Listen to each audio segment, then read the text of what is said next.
Today is Thursday, October 1st, 2020. Coming up on Roland Martin Unfiltered, Donald Trump gives aid and comfort to white supremacists. That's what they have always been about. We're going to break this thing down and talk with Congresswoman Sheila Jackson Lee of Texas. Also, black churches are mobilizing to protect their congregations from voter suppression.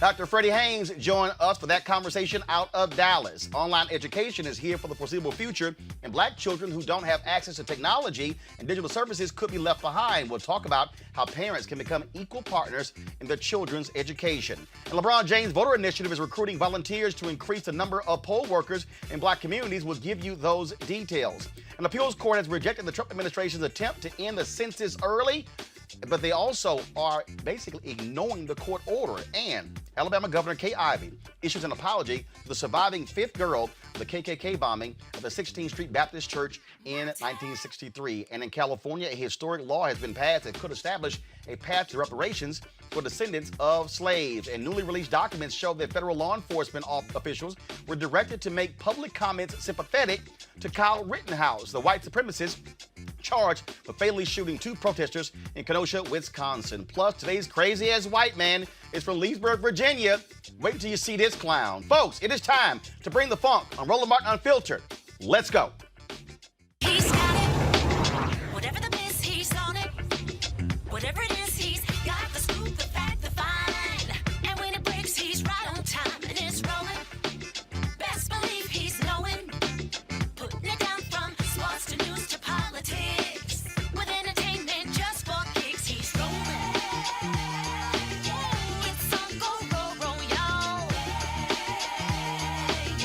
It's Roland Martin, yeah. Rolling with Roland now. He's funky, he's fresh, he's real, the best, you know he's Roland Martin now.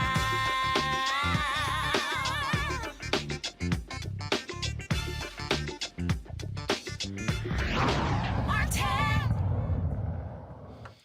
All right, folks, sorry for being late to tonight's show. I was on MSNBC with Ari Melber, but let's get right to it. Donald Trump continues to give aid and comfort to white supremacists. Of course, you saw him refuse to condemn the white supremacists and the Proud Boys at the debate on Tuesday night. You still continue to see him give excuses. And not only that, you don't just look at the statement. People keep saying, will he issue a statement condemning them? It's his actions. Last night in Minnesota, racist statements regarding Congressman Ilhan Omar. That is who they are. We're going to show you later some video of the Proud Boys. Also, the nonsense coming out of the White House today where Kayleigh McEnany sparred with a Fox News radio reporter who was like, look, can you just give me some truth? Joining us right now out of Texas, Congresswoman Sheila Jackson Lee. Congresswoman, sorry to keep you waiting, but we were doing two different networks now on my show here. Here's the thing. Everybody wants to say, hey, issue a statement. But in the Senate, the Republicans would not pass a resolution condemning white supremacy like the House did. Mitch McConnell pays lip service when what they're doing is actually standing with white supremacists. That's who today's Republican Party targets, white supremacists. Shame is not even the right name. You just simply can't describe comments that when asked to clarify, as you said, words don't really count. But we remember when the president said what he was going to do in quotes for the black community and asked the question, what the heck, he didn't use that word, have you got to lose? Well, we have seen now in living color what we have lost. We've got 200,000 plus dead, and the majority of them, large numbers, are people of color and African American.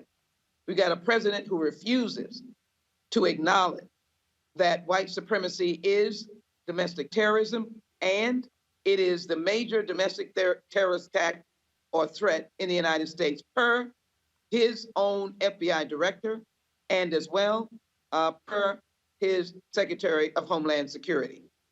Then you have some person that publicly takes the power of the presidency and attacks a duly sitting American citizen member of Congress who is a black woman, who likewise was a refugee, who fought her way out of a refugee camp with her family and survived and came to the United States and is a contributing citizen of this nation, putting her life in jeopardy.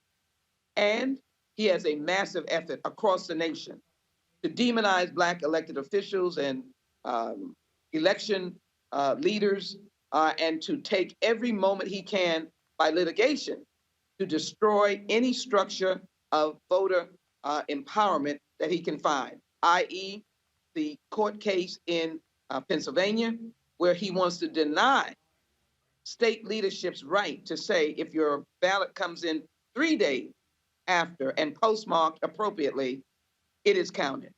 Or in the state of Texas, where he wants to remove the drop-off point where you can drop your mailed ballot in to make sure that the elderly and the disabled and poor people can make sure their ballots are counted. This is a conspiracy without question, and this is a presidency that has failed, and it is dangerous.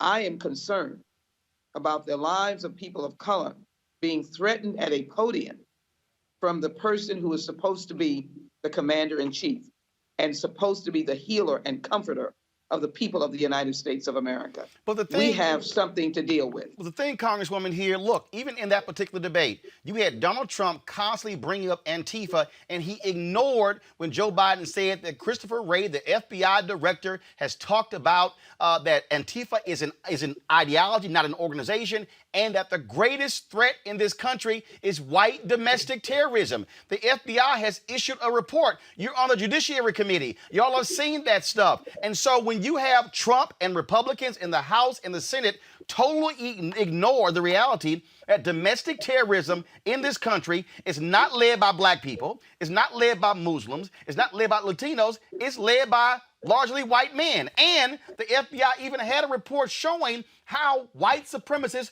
are infiltrating the military and law enforcement. It's growing, Roland, and it's good to be with you. Forgive me, I'm so overwhelmed by the dangers that we're facing with respect to people's right to vote and then their actual existence, because we have someone who, as you have said, has denied actual truth. And that truth, of course, is evidenced by sworn officers of the law, Director Wray, the FBI director, and the interim secretary of Homeland Security, who's made it clear that white supremacist activity actually have caused havoc with respect to lives. White supremacy killed people in El Paso. White supremacy killed the people of Mother Emanuel. White supremacy killed 2 officers in California, federal officers, in terms of their mindset.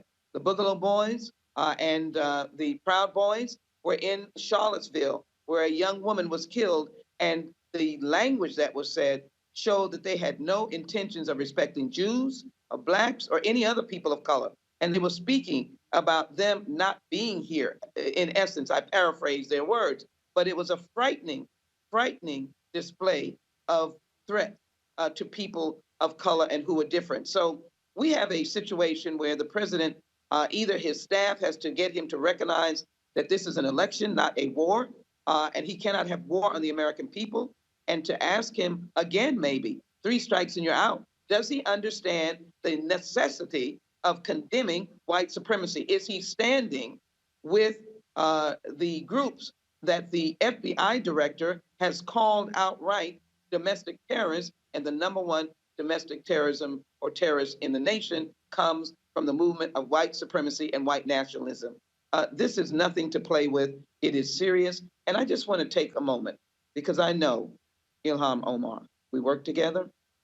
We've traveled together. We were together in the merciless violence against George Floyd. His family suffers every day. They live in my area and constituency. And I pray for them, as I do for all of those who have lost loved ones through this acts of police misconduct. But when you take after a member of Congress who is in fact a federal officer, it is a felony to perpetrate an act against a violent act or an act against a member of Congress to cause them harm or for them to lose their life if it is a violent act. And for the leading voice, Commander-in-Chief, President of the United States, to make horrific fun, demeaning fun, over someone who has walked the same path of refugees who have come to this nation for decades and have taken their rightful place as citizens of the United States, fleeing violence themselves, she as a child, and to do this with disdain, with dark humor, with everyone laughing, I believe is really, if it is not the debate, if it is not the failed COVID-19 policies, if it is not the tragedy of 200,000 people who passed away, and let me be very clear, no, he did not bring COVID-19 here, but his failed policies and inaction and making light of wearing a mask, that doctors said that if we had started wearing a mask in February, 100,000 people could have been saved, or thousands, tens upon thousands could have been saved. So my point is that we're on dangerous ground, and when you don't listen to your authority, your FBI, who are dealing with intelligence every single day that comes from their agents across the nation. I deal with them as a senior member of the Judiciary Committee. Then we have a crisis. When the Attorney General of the United States, your personal lawyer, asked by me in the Judiciary Committee, says, is there systemic, or I asked the question, is there systemic racism and institutional racism in the United States? And they cannot answer, or they say, I don't believe so. We have a serious problem, and the election is going to be the key element of change. And I can't imagine any American of good faith, beliefs in our values, is not voting like they've never voted before. It is a life or death matter. Absolutely. Congresswoman Sheila Jackson Lee, we certainly appreciate it. Thank you so very much. Thank you for having me. All right, folks, I told you the Proud Boys are a dangerous far right-wing white supremacist group, and they have vowed that they will actually kill people. Watch this video.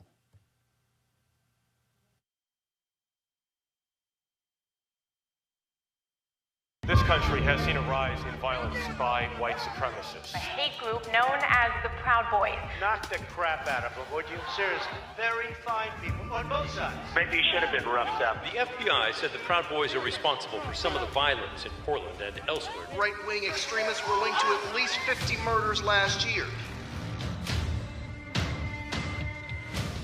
They do supposedly like me. When pressed today at the White House on this very issue, Kayleigh McEnany just sat there, lied her ass off. Watch this. Of this group give voice to these misogynistic, Islamophobic, anti-Semitic, anti-immigrant views. They're a despicable group by pretty much anyone's standards. So when the president was asked about them and you say he denounced them, that's what you're insisting that he did on the debate stage the other night. If that's the case, then why are they celebrating what the president said on the debate stage in front of millions of people? Well, I don't speak for that group, so I'm not sure why you're asking me why they're saying a certain If thing. someone denounced you, you probably wouldn't put it on a t-shirt and make badges of it, right? The president did denounce them. He was asked, will you tell them to stand down? He said, sure, and went on to stand. By, which seems like an He instruction. said stand back, and then just yesterday when he was asked, he said specifically stand down, a synonym with stand back, and the president said sure when asked by the moderator whether they should stand down. So again, it's really interesting too to see that the media seems to be the only one putting the names of these groups into headlines, into media reporting. He didn't know who the Proud Boys were. The first time I heard of them was in the debate, but the media continues to put these names into circulation and give them a lot of public attention. He was given about 12 hours, more than that, since from the debate from when he was asked to clarify yesterday. And he didn't come out and clarify yesterday. Instead, he did what you did when John asked you to unambiguously denounce these groups. You just pointed to past things that you've said. You can't, I just don't understand why you knew you were going to get these questions and you don't have a statement ready to just say, we do unambiguously denounce these groups. And you know what is, do you know why people have lost trust in the media? There was a reporter from your network yesterday, your network, and in a tweet said, quote, the president. I'm asking you a question. I don't even know what you're going to bring up, but that has nothing to do with what I'm asking you right now. I sat here when you lobbed your partisan attack question, so you will allow me to give an answer. The president and someone from your network said yesterday in a tweet, the president dodged a question about white supremacy. That was a tweet from a CNN reporter. The president specifically, verbatim, was asked yesterday, white supremacy, do you denounce them? To which he responded, I have always denounced any form of that. Those are the facts. And CNN, I know that truth is of no moment to your network, but those are the facts. They're not the facts. Why are Republicans are calling on the president to be more forceful? His own party. Want to see how these racist Proud Boys operate? This one posted this video today. I don't know if a lot of y'all understand this or not, but come November, there's a war coming. Whoever wins, and it's down to two. We already know this. Third party, they don't even matter. It's down to two. One or the other is going to win. As a certain supporter, we know which one's going to win. Trump 2020. But there's a thing about it. The reason why I say there's a war coming is because if Trump wins, Black Lives Matter and all them other Antifa dumbasses are going to try to start war. We ready. Don't worry. We ready. Us rednecks and stuff, we ready for y'all. But if Biden wins, we coming. And we coming strong. All right, folks, let's bring in my panel. Eric Savage Wilson, host Savage Politics Podcast. Dr. Greg Carr, chair, Department of African American Studies, Howard University. Reese Colbert, Black Women's Views. And joining me, Dr. Frederick Haynes III. He is senior pastor, Friendship West Baptist Church in Dallas. The thing that I was just laying out on MSNBC, Freddie, is that when we talk about what's going on here, all these folk are all caught up in, are you going to release a statement? Are you going to say this here? No, your actions. When the man stands last night, if y'all got that clip, get it ready. When the man stands up and condemns Congresswoman Ilhan Omar and then blast refugees and then say, how does she tell us what to do in our country? She's an American. So what Donald Trump is saying to those white folks in Minnesota, a supposed blue state, which he almost won in 2016, and because in rural Minnesota, they are very far right wing, what he is saying is to that black Muslim congresswoman, you ain't one of us. This is our white country. That's what Donald Trump is saying in Minnesota, in Wisconsin, in Pennsylvania, and all across this nation. Freddie, you're on mute. You're on mute. The other day. There we go. Go ahead. No, the other day, this went from being a cold civil war where there was, a civil war that was undeclared. He sounded the bugle on Tuesday night during his debate. And of course, as you just pointed out, thank you for that, whenever he wants to vehemently denounce or speak to an issue, he's quite articulate for him. Of course, he becomes real inarticulate when it comes to denouncing white supremacy, but we get that because you're not going to denounce what you already are. And so what he is doing, he has sounded the bugle. The bugle basically is a war cry, and he is setting the stage for what has been a divided country, a cold civil war, to now become basically a reenactment of the 1860s. And so all of this is being done by the racist in chief. His people know when he is calling for them to speak up, and not only speak up, but to take arms. And so you've given us the clear evidence right there that they have heard their commander-in-chief declare war, and they have specifically labeled the enemy as people of color, people who are black, people who are part of Antifa, of course, but all of that is the result of hearing from their commander-in-chief. The war has been declared. This is last night. This is what I'm talking about. This is last night, y'all, in Minnesota. Listen to what this white supremacist says. We've got to change it. Who's going to do what we've done for you? Right? Another massive issue for Minnesota is the election of Joe Biden's plan to inundate your state with a historic flood of refugees.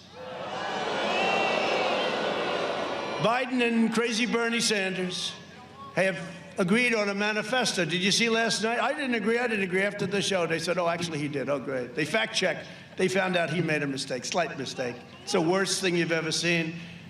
But they pledged a 700% increase in refugees. 700%. Congratulations, Minnesota.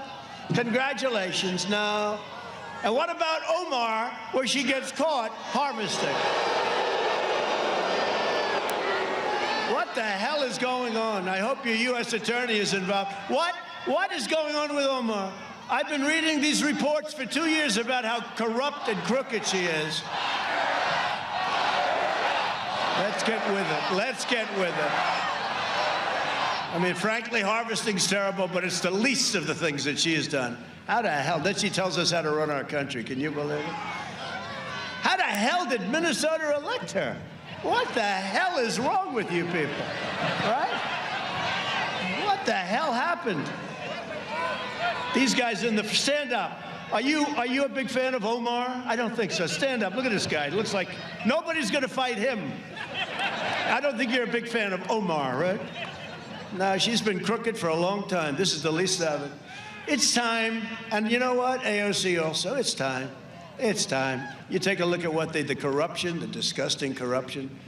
700% increase, refugees coming from the most dangerous places in the world, including Yemen, Syria, and your favorite country, Somalia, right? You love Somalia. This guy loves Somalia. Biden will turn Minnesota into a refugee camp, and he said that. Overwhelming public resources, overcrowding schools, and inundating your hospitals. You know that. That's real clear, Greg Carr. I love it, man. I'm embracing it with both hands. Finally, after 2 centuries, we're going to get this over with. In the words of Donald Trump, it's time. I embrace Donald John Trump. I embrace every racist white nationalist terrorist who was in Duluth, Minnesota. This is the 100th anniversary of a lynching of 3 young brothers who were working with the traveling circus in Duluth. There's a reason he was in Duluth, Minnesota last night. I embrace it. I embrace his chief propagandist, McEnany, who was moved from white nationalists to white nationalist terrorists. That's what you do with propaganda. Agent of Goebbels. This is Nazi Germany. Mm-hmm. So in the words of Donald John Trump, it's time. When Donald Trump says, let's get with it, that's the same spirit and energy he brought to what he said to Joe Biden and Chris Wallace and the country. Stand by. These aren't misstatements. Now, the words there that seem coherent was written by Stephen Miller, I have no doubt. The little dwarf, the gnomish dwarf that sits in the White House spewing his hatred. It's time. It's time to break their political backs. When McEnany asked that reporter whether told her she was being a partisan, I absolutely embrace and agree with that. She was being partisan. Here's the partisanship, human beings. It's human beings versus white nationalist terrorists. The line is clear. Make a choice. It's time. Reese, this is also Trump last night. And the crazy thing is when you talk about low-income housing, hey, that's a whole bunch of white folks. But that's not what they think when he says stuff like this. Through Operation Warp Speed, we will develop and distribute a vaccine in record time. It's going to be very, very soon. And before the end of the year, maybe sooner than that. On November 3rd, Minnesota will decide whether we end this pandemic, defeat the virus, and return to record prosperity. Either way, we're returning. Either way. We're going to have the vaccine. We're rounding the turn. Well, whether we allow Joe Biden to kill the recovery, he wants a shutdown. This guy says, let's shut it down. A lot of death caused by shutdown. Depression, death, drugs, alcoholism. Horrendous family fights, And he wants to destroy those suburbs by abolishing single-family zoning. All of these things are just a horrible thing, what he wants to do. And I think he's going to do it because he's not smart enough to understand that the other side has big problems. We did something great. We had the greatest economy in history, and we had to close it down because we would have lost millions of lives. And now we're opening it up. And that he wants to destroy suburbs. Reese, what he's saying is white people. He wants to bring in those colored folk in your neighborhoods. It's absurd. I mean, we already lived through 8 years of the Obama-Biden administration. Did the suburbs get destroyed by then? No, the suburbs were destroyed by the housing market crash that was caused by the Republicans and George W. Bush and his policies. Listen, I might be in the minority here. I'm not concerned about these white nationalist punks like the Proud Boys and all these other people, because to be honest, and I'm not saying this to be cruel, They're after the white folks. If you notice, if they up in Portland and Seattle and these other white cities acting a doggone fool. They're not coming to Watts. They're not even coming to DC with that, because I remember when they had the little white nationalist parade in DC, they were flanked by police officers. They had their face completely covered up, and they marched their ass into the Target parking lot and went home very quietly. So they're not really about that action. What I'm concerned about is the white nationalist administration. This is not an infiltration. This is a complete takeover. And they're being blatant about it. And another 4 years is going to cause unprecedented damage to our communities. These punks with these guns and these YouTube videos, screw them. It's the president who's a clear and present danger to this entire country. But Erica, and white folks right, should be concerned because the Proud Boys feel more comfortable going after them than they do going after us. So the solution to that is to overwhelmingly elect Joe Biden and take the reins out of Donald Trump and his white nationalist government. But Erica, here's why I got to push back on Reese there. Because of what I said about that FBI report, I want you and Freddie Haynes to speak to this. Because when they say white supremacists have infiltrated the military and law enforcement, we saw what happened in Kenosha where law enforcement, they threw bottles of water at Kyle Rittenhouse and those white guys with guns. There are other videos where the cops in Portland were telling the Proud Boys, you know what, we glad you guys are out here, march on this side of the street. And so the problem is when you have white supremacists now with badges and guns. This is not just administration. The issue is now it's in law enforcement. Now they're in our neighborhoods. When that group uncovered, and we had the woman on when they uncovered that Facebook group, all the racist comments that were being said in that private Facebook group. When you've had white cops who've been fired in Florida, in San Francisco, Philadelphia, St. Louis, different parts of the country. That's what's going on because the Proud Boys, they are targeting those kind of people, white men and white women who are in law enforcement and the military. Right, Roland. And as I've mentioned on this show numerous times, I am a veteran of the United States Air Force. And so we were sworn an oath.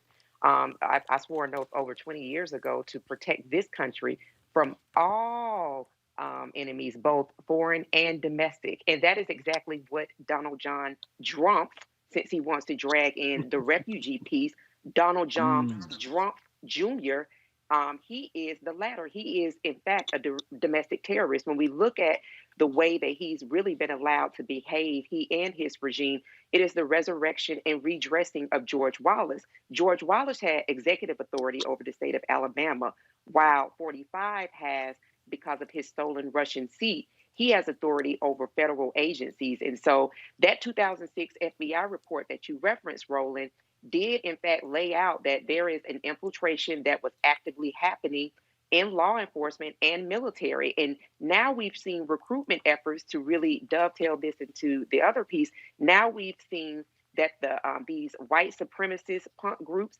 that they have started bringing in recruiting folks who are veterans, folks who are retired law enforcement. So it all fits together. It all melds together. What I believe we, the people, have to demonstratively do to push back against this, I will agree absolutely with my sister Reese said around overperforming. That is turning out at the ballot box. And the fact that this mediocre white man came on his YouTube, TikTok channel, whatever it was, to say that he, in fact, is declaring war, he's doing that because he has been emboldened and empowered by a racist regime who has the son of a Klansman sitting at the head of the table. See, Freddie, the reason, here's the deal. I'm not freaking out by the Boogaloo Boys and the Proud Boys. The issue is this here. Take a Richard Spencer. He went to what? Private school, St. Mark in Dallas.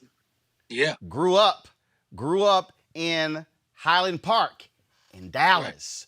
Right. Where's Highland Park? That's where SMU is. That's where the Bush Library is.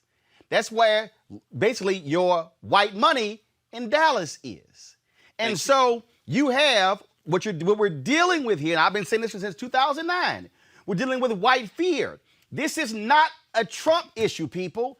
You had better be prepared for the next 50 years because they cannot handle the fact that America is marching towards a multicultural America, and they know you got to share power, you got to share resources, and they are like, no, we are not used to this, and that is what Trump is speaking to. Thank you. And that's why white supremacy is not just the Proud Boys. White supremacy has to do with systems of the economy, political systems that control resources. And so we have to be ready to fight on two fronts. Of course, we've got to be aware, keep our eyes open for, the Proud Boys and their ilk. Roland, I'll tell you, I have a member of my church who just finished going through the police academy and shared with me that a Proud Boy was a part of his graduation class. So this person was able to make it through a police training program, and now he is loose on the streets. And so that's someone for us to be concerned about, because as your guest said, it's not just infiltration, it's a takeover. So on one level, we've got to keep our eyes open to the fact that these clowns have been emboldened by their racist commander-in-chief. At the same time, we have to be aware of the policies of white supremacy that have kept the structure of the United States in place. And so when you're talking about a multicultural America, when you're talking about in less than 20 or 30 years, we're going to be, white people will no longer be in the majority. That is something they are afraid of, because white fear, is rooted in white guilt. They know the hell they put us through. They know the damage they've caused to us. And so their whole thing is, if black folk decide to do to us what we've done to them, then we are in trouble. So their white fear is rooted in their white guilt. And so as a consequence, they're doing everything they can right now to reinforce the infrastructure of white supremacy. That's why our racist commander-in-chief decides to forget protocol and let's not do what was done in 2016. We're going to have this person who is going to undermine everything the notorious RBG stood for.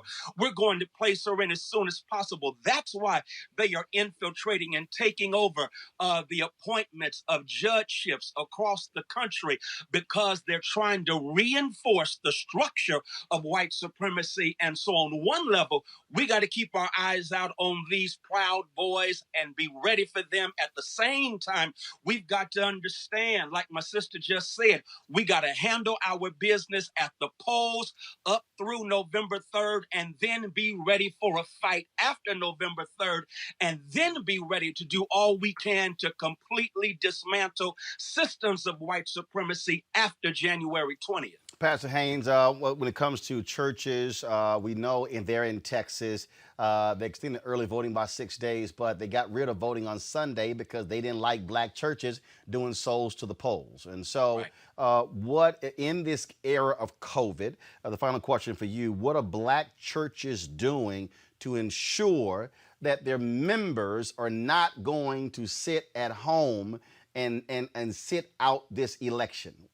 Right. And Roland, also, you know that in Texas, they decided to make sure that you could not straight ticket vote. Yeah, of course, law was passed in 2018, but a federal judge just actually struck it down, and we'll see if they appeal that. Because that has thrown that in. But yeah, and because their reasoning was, well, we want people to really be thinking about who they vote for. No, they actually thought about it. They ain't voting for y'all asses. And they're targeting really Dallas County, where you are, Harris County in Houston, because they've been getting their butts whooped in those big counties. Exactly. And so check this out. Now the ballot, we've seen the ballot. It's going to take 20 to 30 minutes to go through that ballot. So when you look at the lines and all that's going to take place on election day, that is going to preclude those of us who work from actually spending that kind of time at the polls. And so what the churches are doing in Dallas County, in Harris County, we have gotten together, and two things. Number one, we're engaging in voter education, because we got to do all we can to make sure we counter the misinformation that is out there, and at the same time make sure that people know where they can vote, and that when they go to vote, they are going to be protected protected. Their exercising of their franchise is going to be protected. So we're engaging in voter education. We're doing that through town halls that take place via Zoom. We're doing that. I'm going to a meeting right after I leave here that, again, will be about voter education that we are hosting at the church. The next thing that we've got to do, along with voter registration, is make sure that we set the parameters for voter protection. And so that's what we're doing. Our church has been designated as a super voting site. So the whole facility, 150,000 square feet, we're going to use it as a place where we can get the maximum participation of people voting, while at the same time enabling them to practice social distancing. At the same time, those who find themselves differently abled are going to be able to drive up and vote. And so we have pushed churches to avail themselves to be voting sites like we have done at Friendship West. And at the same time, we are mobilizing our people to work the polls. And so we have a record number of people who go to our Black churches who are working the polls here in Dallas County. So much so that we not only have them working at Friendship West, but they're going to be working throughout the county. And then the other piece that we're doing is making sure that our brothers and sisters show up just in case they decide that they're going to patrol the polls. They're going to know that we are going to be right there patrolling them. And so the church is ready now to handle business. We have registered voters. We're going to have another big campaign this coming Saturday with Congresswoman Johnson. And we are at the same time doing all we can to educate people about races around the country. Roland, you know this. I had a conversation with Congresswoman Maxine Waters earlier today. And of course, Republicans have put $4 million behind one who looks like us but thinks like Cameron up in Kentucky to run against Maxine Waters. And so we're also using our platforms to educate our people that all who are our color ain't necessarily our kind, and we've got to support them. And so we're even planning, though I'm in Dallas, to do what we can to support our awesome Congresswoman Maxine Waters, Barbara Lee, and Sheila Jackson Lee, and others around the country who are facing challenges. And so that's what we can do as pastors, as individual citizens, while at the same time mobilizing our members and making our churches available. Reverend Frederick Douglass Haynes, I certainly appreciate it, man. Thank you so very much. Thank you. Greg, the thing that, and I've had people hit me up, they like, man, why are you so passionate about this? I'm like, because we better understand this ain't just about us. This is children's children. When you look at the courts, when you look at the fact that, again, Gorsuch, 53, Kavanaugh, 55, this woman, Amy Coney Barrett, they're trying to put on, she's 48. You look at Sam Alito, 70, Clarence Thomas, 72. You look at John Roberts, 65.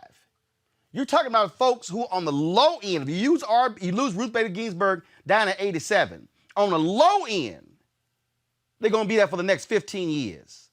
On the high end, 39 years. That's why there's a sense of urgency. Absolutely, Roland. We're at a moment when we're looking at really an inflection point. This country is going to become something very different in the month of November than it has been in the 2 1/3 centuries, than it was the 2 1/3 centuries prior. That may sound alarmist, but people need to understand, if you understand history, if you study history, you understand that this thing is really getting ready to change. The federal bench has an outsized influence.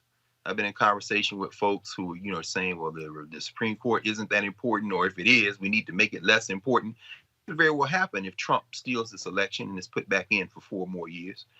We might see the delegitimization of the federal bench.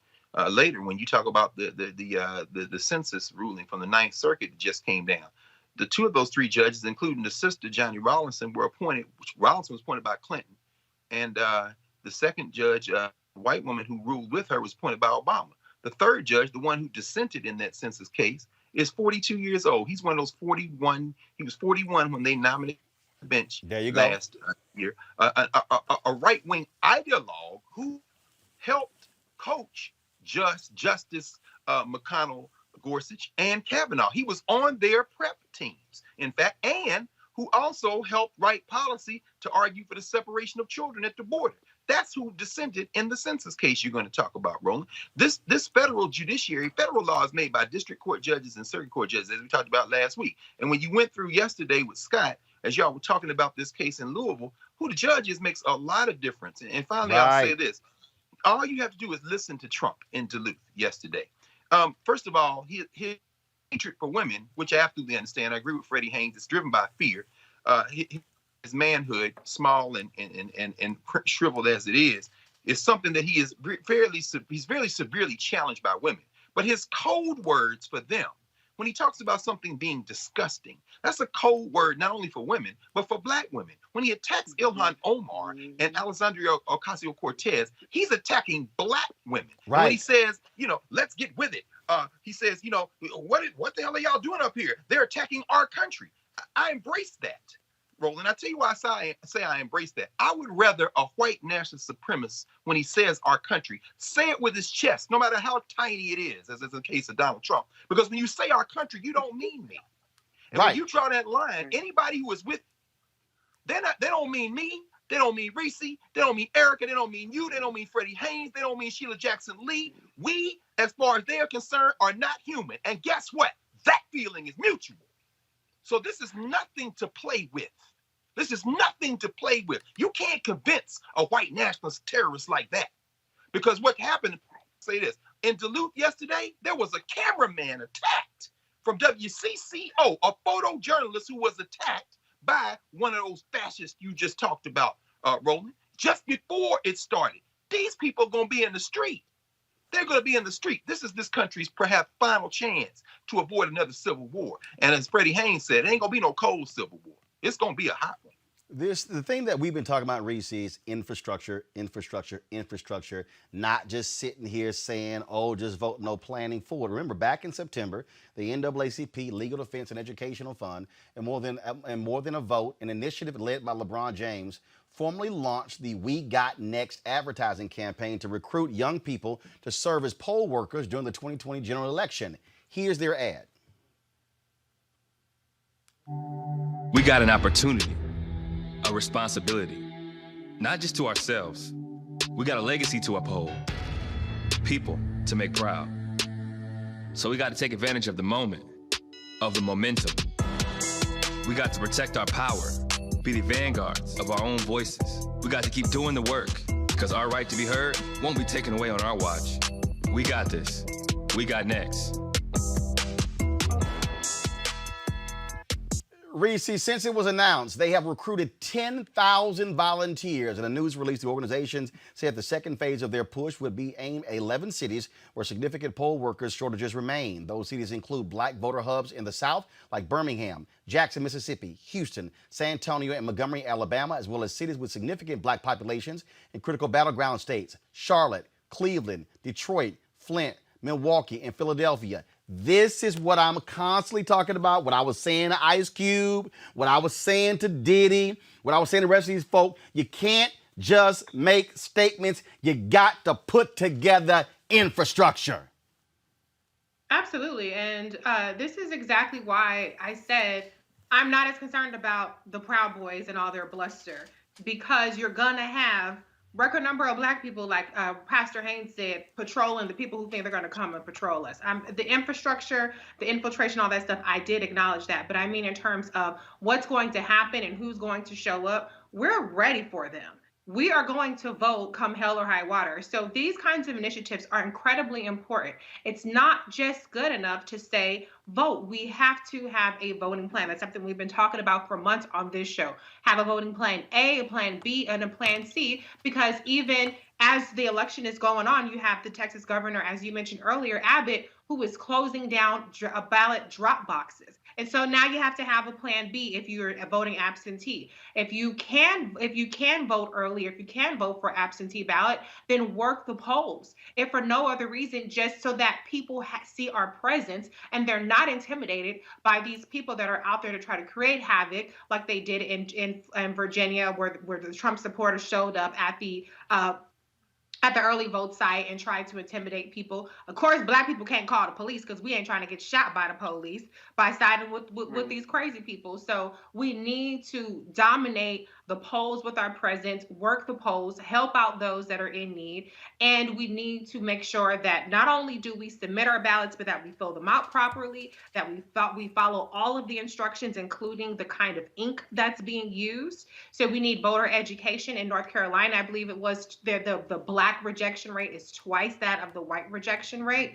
And so there are a lot of things that we need to do infrastructure wise so that we not only have the presence at the polls, but that our ballots actually get counted.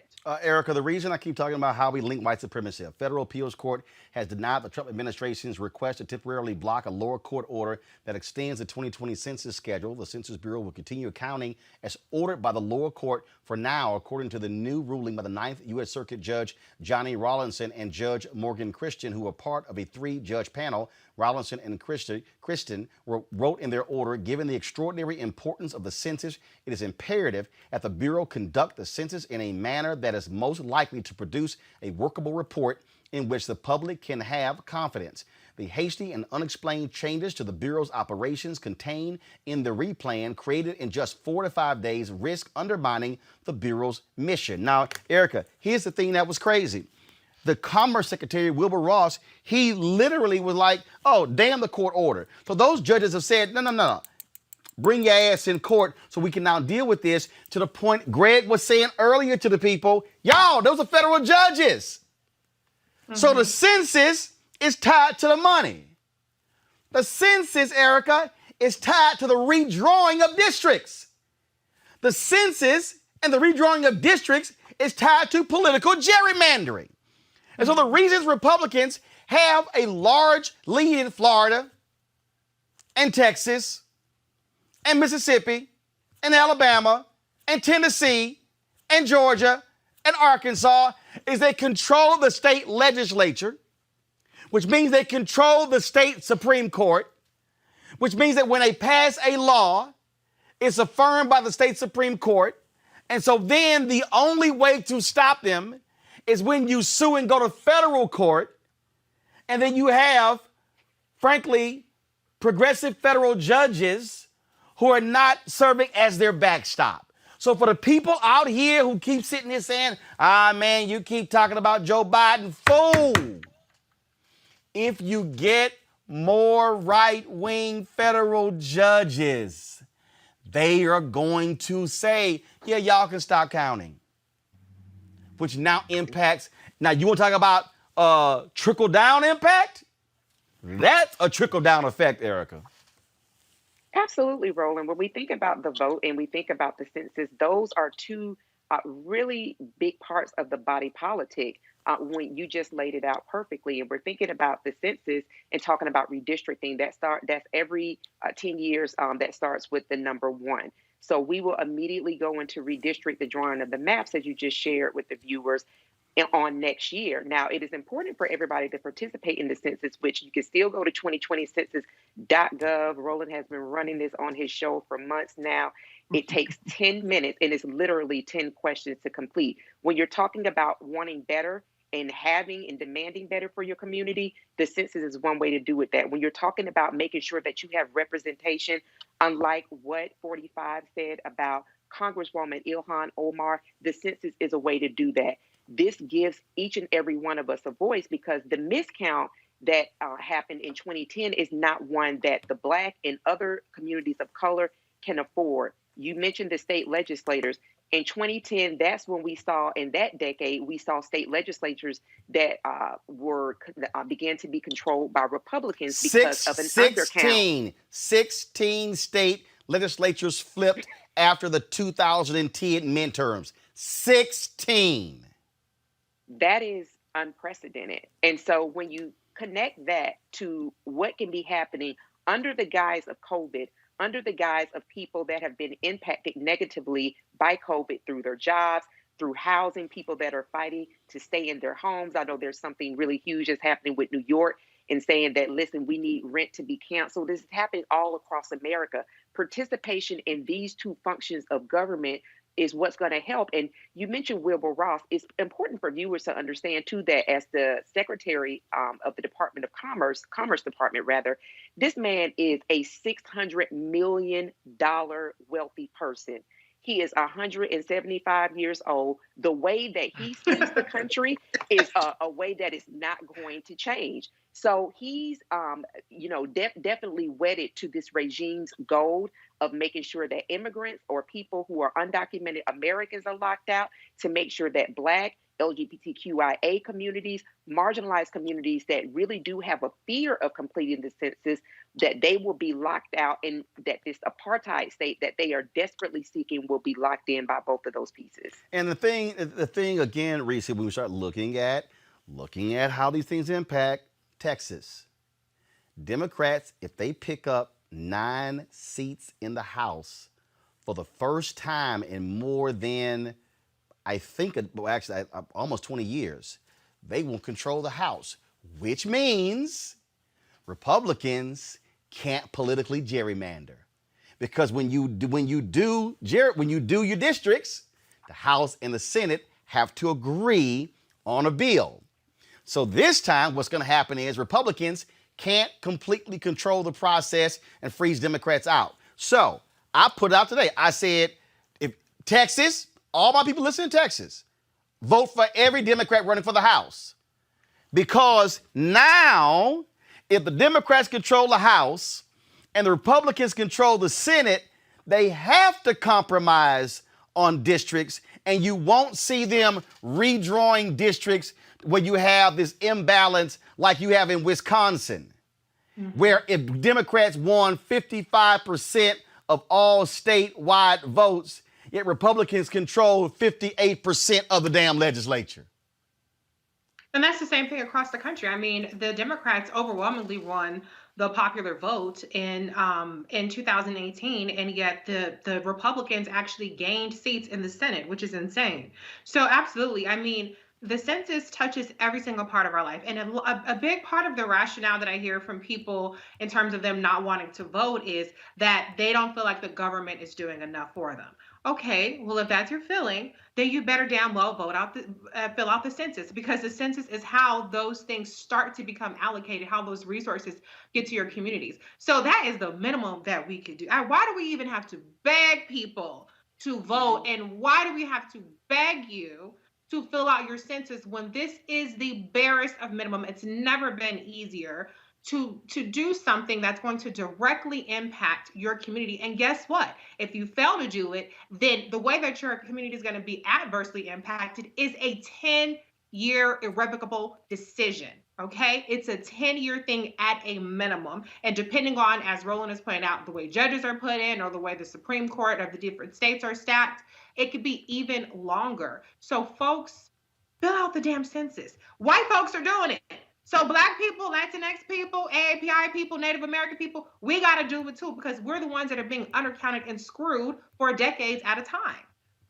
Well, that's the thing here again, when we start looking at this thing politically, Greg, the point, and look, let me be real clear. I get people's frustration who say nothing has changed and I haven't seen change. But part of the deal also is not understanding civics as well. Not understanding, we talk about our neighborhoods. Hold on, let me take it further. In order for us to understand where we live, you got to understand the country. Then you got to understand states. Then you have to understand cities. Then you have to understand neighborhoods. Then you have to understand census tracts. Then you have to understand blocks. Then you got to understand streets. And now you got to understand houses. And so when somebody says, well, I ain't seen no change, that's because you're not looking at, well, hold up. There's a school board. There's a city council. There's a county government. There's a water district. There are state courts. There are federal courts. There's state reps, state senators, members of the House, members of the United States Senate, and the president, and you have the judiciary. You have an entire system here. And for the people who are saying, well, I ain't seen nothing change, let me help y'all out. The other folks have. Okay. Hello. Let me help y'all out. The other folks have. Do you know why the other folks have seen change? Because the other folk vote. There's a reason they don't want you to vote. There's a reason why Donald Trump, Greg, said to the blacks, thank you for not voting. That's why. That is the whole point. And that's why I believe media, especially black media, has got to stop spending so much goddamn time on gossip and entertainment and sports and use the power of this medium to educate people on basic civic stuff every single day so we're not walking around grossly illiterate to what is happening in the country. Rolling. But we can't count on them to do that. And if history shows us anything over the last couple of generations, certainly post the end of legal apartheid in this country, is that it's been a steady deterioration in media of all types, and black media is no exception. As Dr. Strange told them in Marvel's Avengers, we're in the end game now. We're in the end game. This is the 1st of October. So those young people, and I hope there are a number of young people in that 10,000 who have answered the call from Lebron and the politicians and others who have come together. Some of my students have been talking to them, and we have these virtual conversations as we're in class. And I'm encouraging them, and I hope everybody else is as well. You young people, vote early, because election day is when early voting starts in your state, if your state has early voting. And then on November the 3rd, we're going to go back and get the folk who haven't been able to early vote, because safe, absentee balloting is safe, but the safest way to do it is in person, as we heard said. So our young people don't think just voting is enough. Mask up, glove up, help your elders, and get out there and vote in numbers and get your people to come out and vote, because we're in the end game now. We got a month to go. The media isn't going to change in a month, but neither is Roland Martin Unfiltered. So how else can you participate? Put your $5, $10 in this Roland Martin Unfiltered so the platform can go even further, because we're in the end game now. It may seem people saw this as an alarmist. They say that every 4 years. Okay, you silly people, keep saying what you're saying. It's fine. Why? Because we don't have time now to argue with y'all. We're in the end game now. Right. Understand that California is setting itself up, and has been for the last generation, so that if and when this country called the United States of America fractures, it's going to fracture into regions. And if you think you're going to run out to the West Coast, to Washington State, or to California and look for protection, when this ideologue who's part of a fringe Catholic movement that's so close to the damn handmaiden tale that people can't even joke about it, turns around and wipes out not just a woman's choice to terminate a pregnancy, but that isn't just what Roe versus Wade is about. That's about annual pap smears. That's about health care. Do y'all understand that when this country fractures, there are going to be regions in this country that just not going to put up with it? Texas has already flipped. The only way it hasn't flipped on the maps, on the political maps, is what you're saying, Roland. It hasn't flipped on the political maps because they've been stealing elections. And if you don't think things in your neighborhood have changed, believe me, I'm with you, Roland. We understand it doesn't look that way. But y'all listen to what Erica just said. Y'all listen to what Richie just said. Take 10 minutes and fill out the census. Because trust me, when you look at who funds your schools, when you look at who funds the fire department, when your child is looking for a job in the civil service, whether it be the post office or any other government job, and finds out the job, resources are allocated in moments like this. It isn't when the decision is made to spend the dollars. It's when the decision is made not to fill out the paper that says, hey, I'm here, and add me to the roll. Everybody has a role to do in this, and voting is only one action. You've got to participate. You have to fight for the world you want to build. You can't just sit back and watch it on TV and hope that 90 Day Fiance and the Real Housewives of Kalamazoo is going to hit you to your place. Preach. Absolutely. Folks, Greg talked about that. Before we go to a break, if you want to join our Bring the Funk fan club to support this show, you can support us by going to Cash App, $RM Unfiltered, paypal.me/R Martin Unfiltered. Venmo.com/RM Unfiltered. You can also send a money order to New Vision Media Inc. NU Vision Media Inc. 1625 K Street Northwest, Suite 400, Washington, D.C., 2006. Our goal is to get 20,000 of our supporters to contribute at least $50 a year. That's $4.19 a month, 13 cents a day. Your dollars make it possible for us to do this show every single day, for us to do to hire more people, to do more coverage, to actually build this beyond a 2-hour show. We trust me, there are plans that go beyond that. If you're on YouTube, there are nearly 7,000 of you watching on YouTube right now. Folks, y'all can actually support us right there on YouTube, or you can go to RolandMartinUnfiltered.com. We often talk about and we often say how we got to have our own. And look, I see y'all tweets. And a lot of folks been sitting here tweeting me saying, man, we love seeing you on Ari Melba's show. MSNBC needs to give you a show. Let me help y'all out. Henry, why don't you go to a wide shot? Let me help y'all out, okay? This is the show. On the lights and the monitors, on the set, on all of this here. I'm gonna put a camera in that control room so I can take some control room shots sometimes. Control room as well. I'm saying all of that, y'all. See all this here? These here are notices that fan club members have sent in. These are the ones that I actually read on yesterday. Actually, I didn't read these on yesterday. It is my pleasure to support such an awesome platform by sending this personal check for $50. I would have sent a money order, but I don't get out like that. I'm 76 years old and will be 77 next month. Got to be careful, you know. Holla, I had to say that, LOL. Signed by Betty Saucer.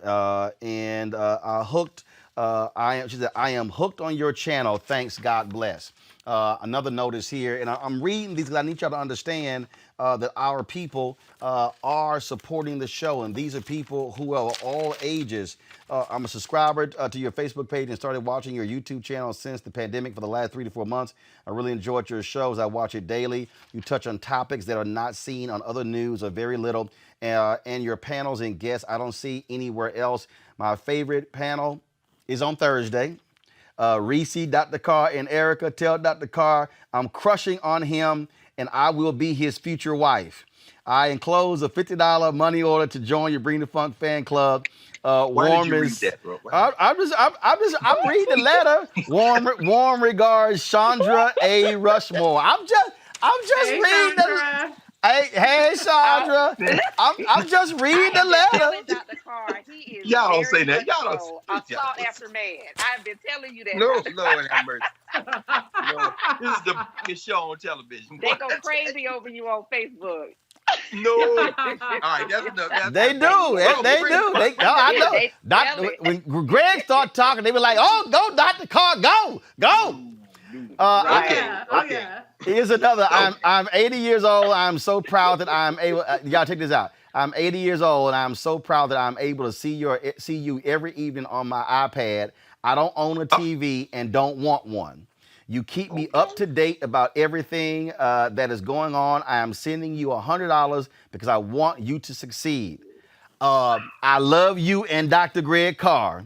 I also appreciate that you have so many young, beautiful, intelligent young people. Keep up the good work. Love, Mama Gwen. Go ahead, Mama Gwen. That's Mama Gwen. And so I got a card here. Thank you, Roland Martin, and your staff for educating, inspiring, and uplifting the Black community. Sincerely, Eula Patrice Wright. And so I got just 2 more, y'all. Let's see here. All right, let's see.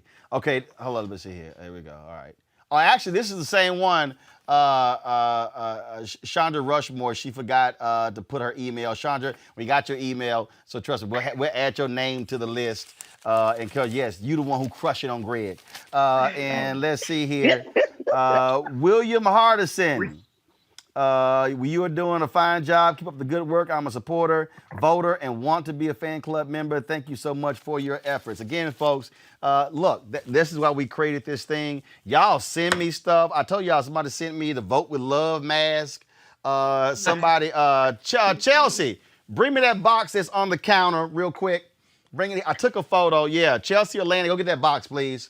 That's how black this show is. Hey, go get that box. It's on the front counter, office counter. So a sister from Dallas, y'all, sent me, I'm going to give a shout out. I took a picture. I meant to post it. So I'm going to do this before I go to break, y'all. Our education segment is coming up. We're starting a weekly education segment called Education Matters, which is sponsored by My School Choice. It's the Black Choice Initiative. That's coming up next on the show. Bring it here. So this sister sent me some stuff. And see, now y'all going to start sending me stuff just so y'all can get shout outs. Let's see. Her name is, and I love this movement. It's called the Shut Up and Vote Movement.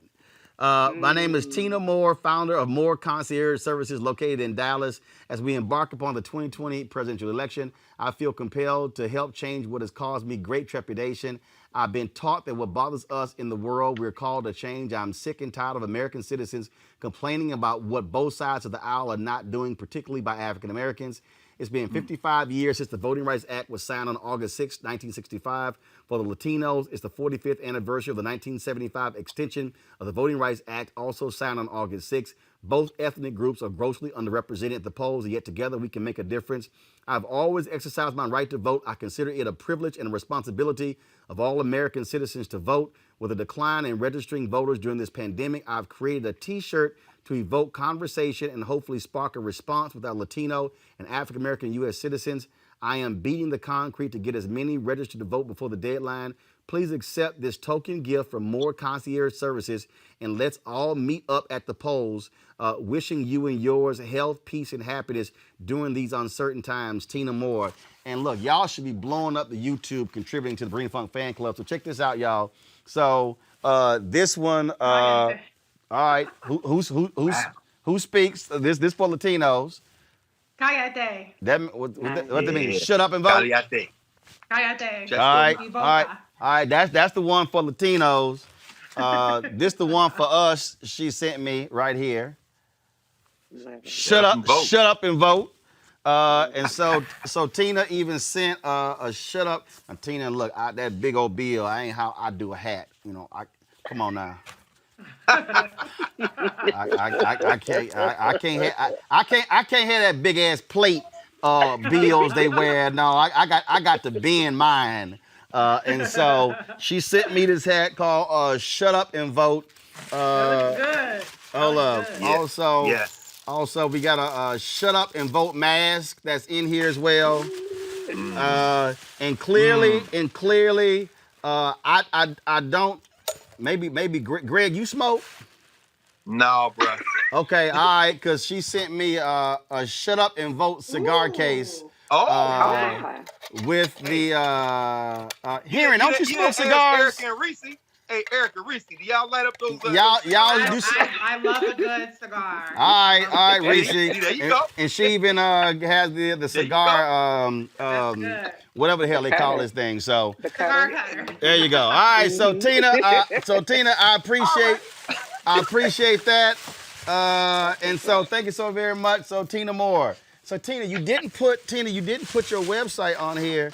If people, y'all go to mooreconcierge.com. MOORE concierge.com. All right.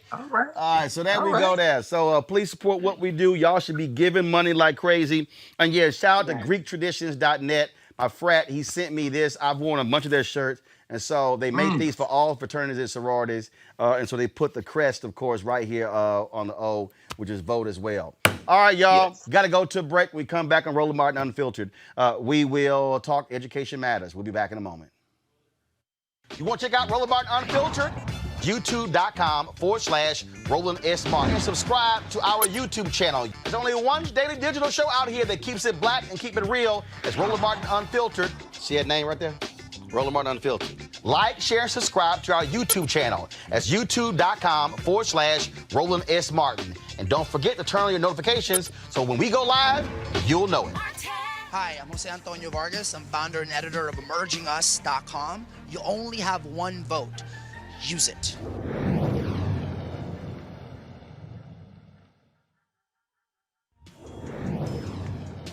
everything that's going on right now, I think we have to look at this in a different way. We have to stop being angry and start recognizing that we do have this power and stepping into it. So I'm committing to spending the next couple of weeks. I'm going to hold myself accountable. I'm going to register 10 people. I started last night, so I'm 1 down, 9 to go. Hey, I'm Arnaz J. Black TV does matter, dang it. Hey, what's up, y'all? It's your boy Jacob Lattimore, and you're now watching Roland Martin right now. Stay woke. Hey, I'm Amber Stevens-West. Yo, what up, y'all? This is Jay Ellis, and you're watching Roland Martin Unfiltered.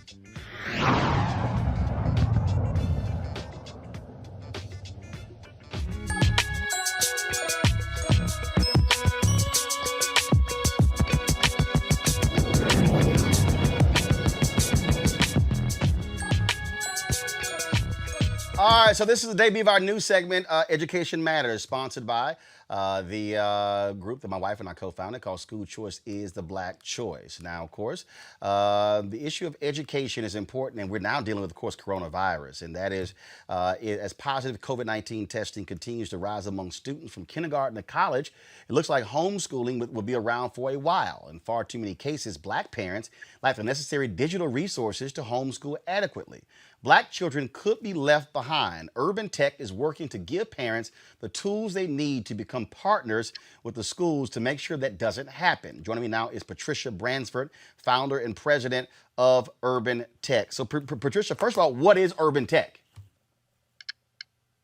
What is Urban Tech? Yes.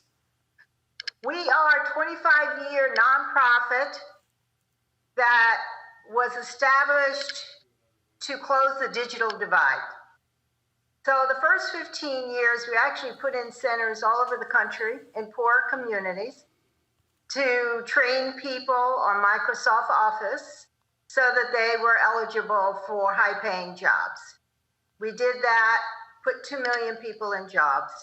We now see a need to establish high-tech centers in homes to extend the classroom.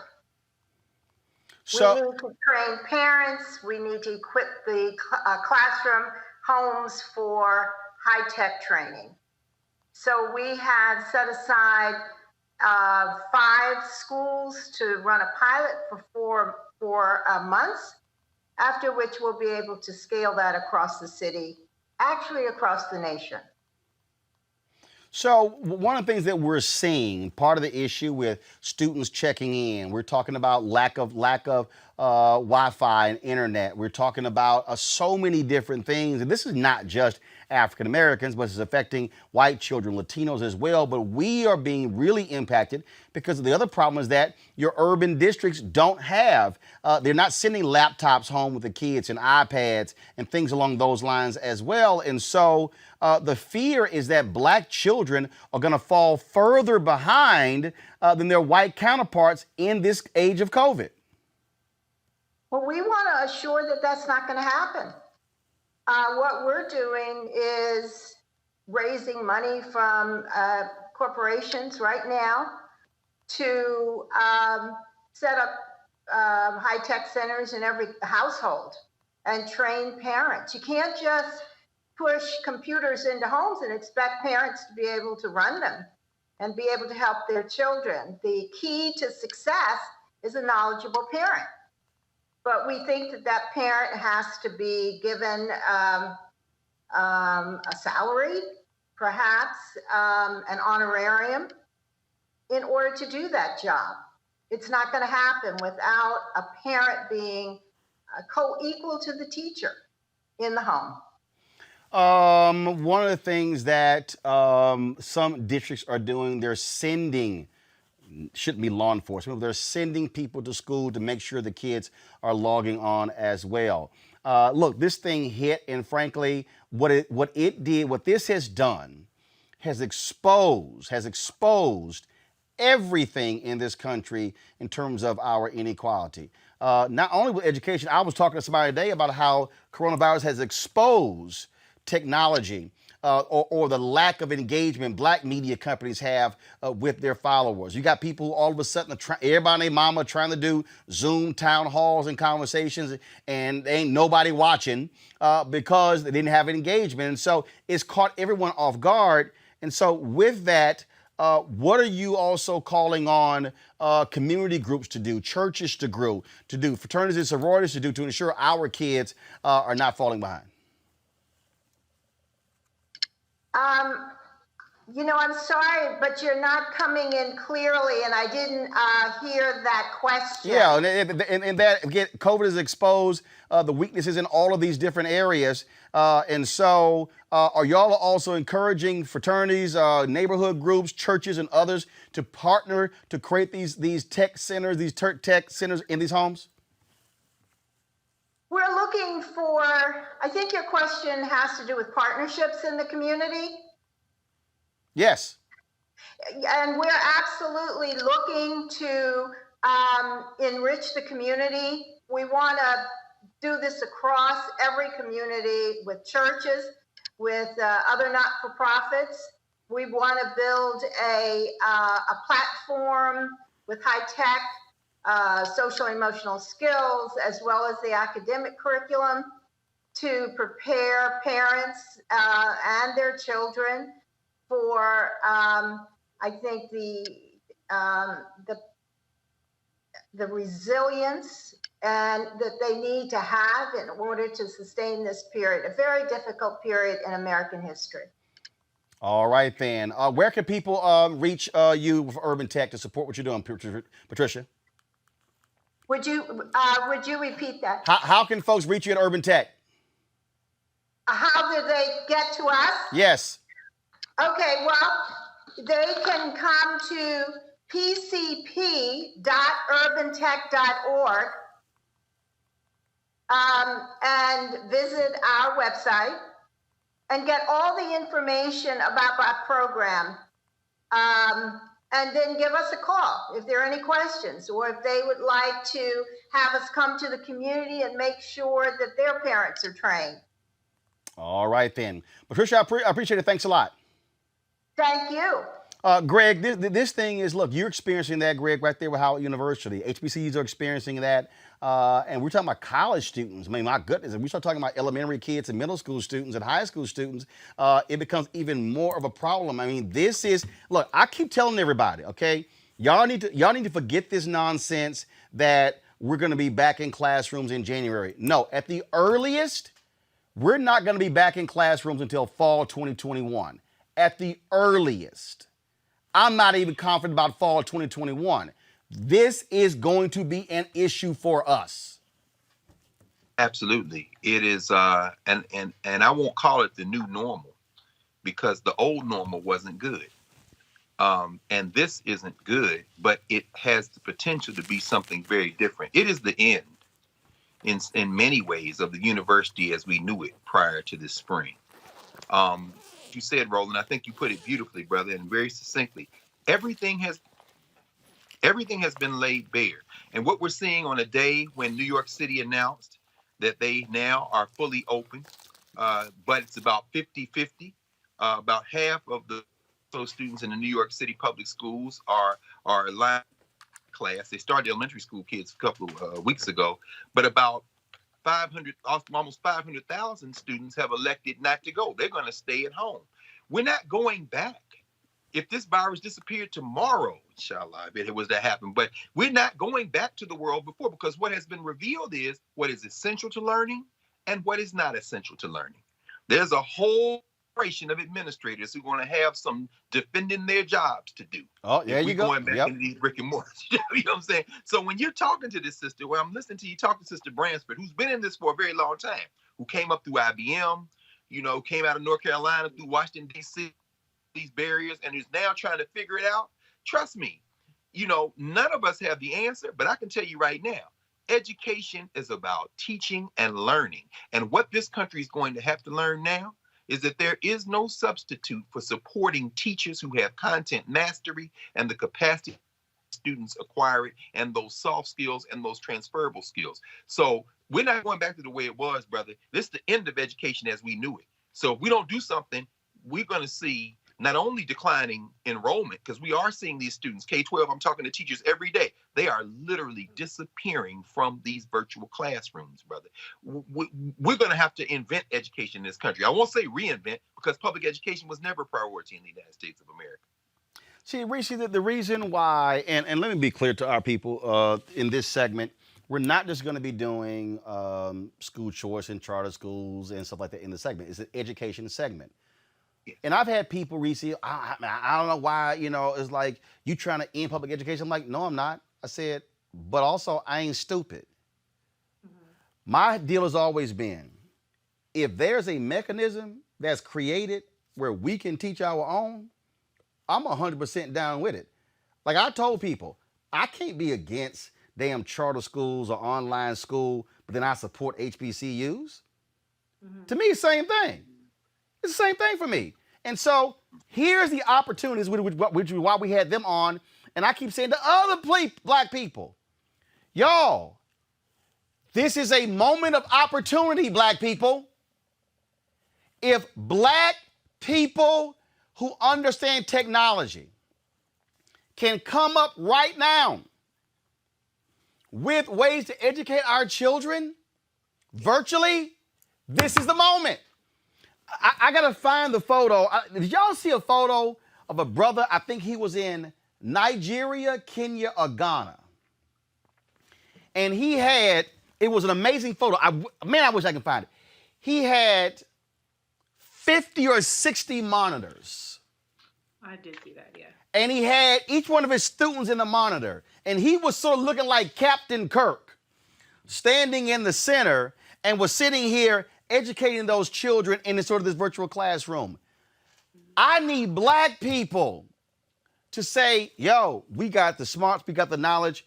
We can create our own online digital learning modules right now, and then do it, test it, retest it, and then take it to the districts and say, we found a much better way to educate these kids than what y'all doing right now.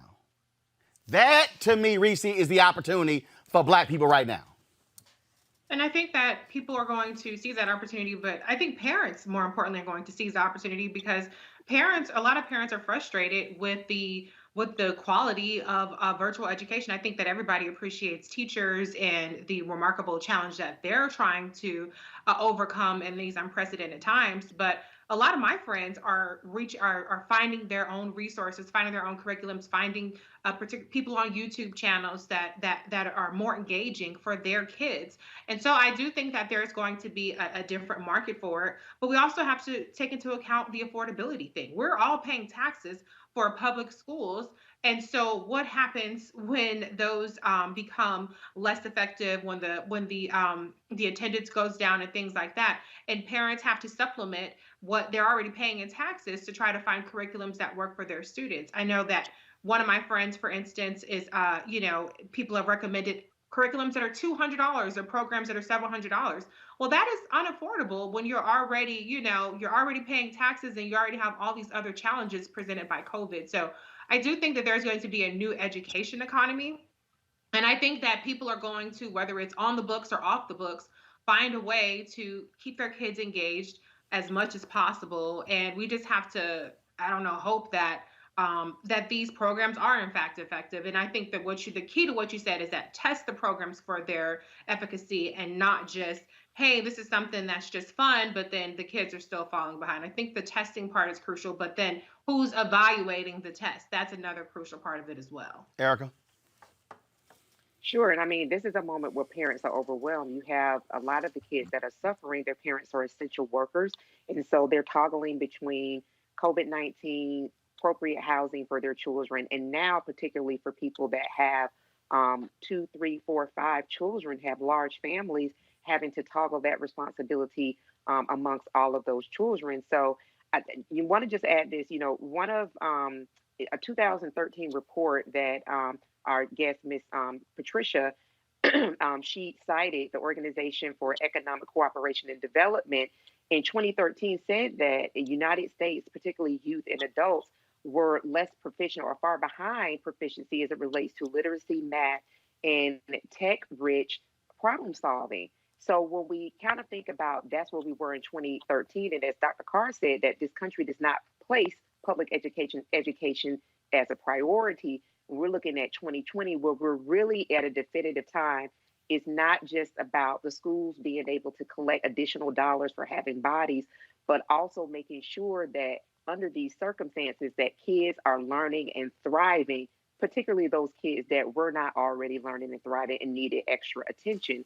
So I think that this is a moment where it's kind of, there's a lot that's happening, but as you said, this is an opportunity. Our children through the school system have been treated disproportionately bad as it relates to the school resource officers, teachers who are largely white, not having interaction with Black male teachers or Black teachers, some throughout their entire K through 12 career. So the reimagining part, or the actual start of something new, considering all of those factors, where parents are they being impacted by not having access to broadband because of rural areas or in urban areas where they live, or the affordability to come together, put all those pieces together. And I believe that there is something that we can essentially come up with that will be far more powerful. It will also help to keep our kids safe, let them thrive in an environment where they feel and see people that look like them, and then also really put us in this place where we'll be able to compete on not just nationwide, but on a global scale because of this different approach that's taken. A final comment back to you, Greg. You made this point earlier. You're right. It is going to also cause some people to now have to really deal with how they're spending resources, how they're allocating resources. And it's also about to expose some folk who ain't needed in education. Roland, you know, it's funny. I think what you said earlier, again, all has been revealed. Once you flatten the access, and certainly especially what Erica just said about and you know, Reese saying folks are looking for alternatives. They're looking any and everywhere. But once you've taken away the brick and mortar, somebody like the 80-year-old sister who's got her iPad says she don't want her TV. She can click from one website to the other, has access to all those news shows, and this one, because people are intelligent. They can make a choice. Teachers are now being revealed of who's teaching and who's not teaching. And as far as I'm concerned, I can't imagine. As somebody who is virtually, I'm almost always analog, brother. You know, I need the book, I need the paper, I need to write. But this thing forced me into cyberspace. So guess what? The folks who have been hiding behind the prestigious university name and the 3 or 4 books and the conversation, guess what? All on the screen now. Click, click, click, click, click. And what's being revealed is quality will emerge. And so now this is the moment for Black institutions to reveal to the world the thing that has made us all along. We know that there's an absolute importance for human beings to be together because we are social creatures. So there's something that's happening to us right now that we haven't even begun to realize is there. That's a real fear of mine coming up. What's going to happen about this separation? But since we are apart, this is the moment for us to study what makes us unique and put it out there in the world. YouTube is, all these people watching Roland Martin Unfiltered right now, before this thing hit, some of them would have been flipping the screen on TV or been out in the street. This is changing the way people are thinking about consuming information.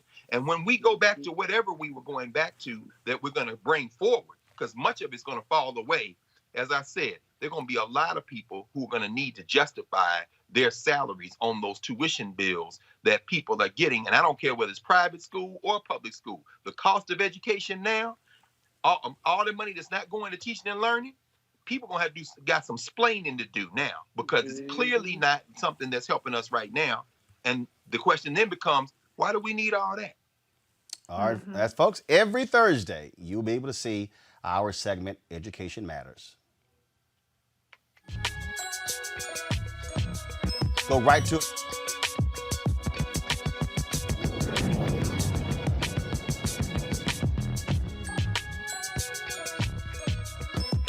All right, folks, we come back on Roland Martin Unfiltered. The governor of Alabama apologizes to one of the sisters who was hurt in the 16th Street Baptist Church bombing. And we'll talk about the California law that could lead to reparations in that state. All of that next on Roland Martin Unfiltered. You want to support Roland Martin Unfiltered? Be sure to join our Bring the Funk fan club. Every dollar that you give to us supports our daily digital show. There's only one daily digital show out here that keeps it black and keep it real as Roland Martin Unfiltered. Support the Roland Martin Unfiltered daily digital show by going to RolandMartinUnfiltered.com. Our goal is to get 20,000 of our fans contributing $50 each for the whole year. You can make this possible. RolandMartinUnfiltered.com. Alabama Governor Kay Ivey extends an apology to the surviving fifth girl of 1963 KKK bombing at 16th Street Baptist Church.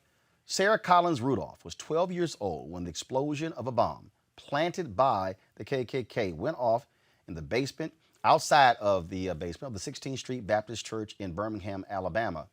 Rudolph's sister and 3 other young girls were killed.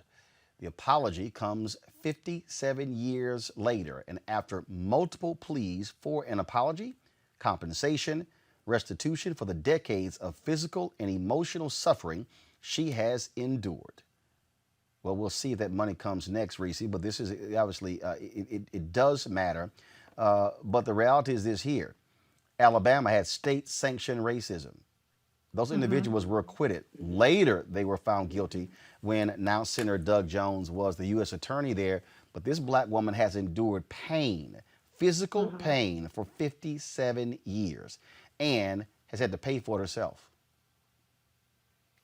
Yeah, it is very, very, very belated, but I can't help but feel like it's still a welcome development. You know, we always talk about what justice looks like, and I don't know if it's possible to give anybody justice in this circumstances, but I just think that it's long overdue. I think that it's a positive development that it's happening right now. And you mentioned Doug Jones. I just want to mention that he's running for re-election too, and he's in a very close race. And so these are the kinds of things that help remind people of the differences between our elected officials and the people that are supposed to fight for us, and the elected officials and the people who are actually leading with some sort of moral courage and conscience in this nation.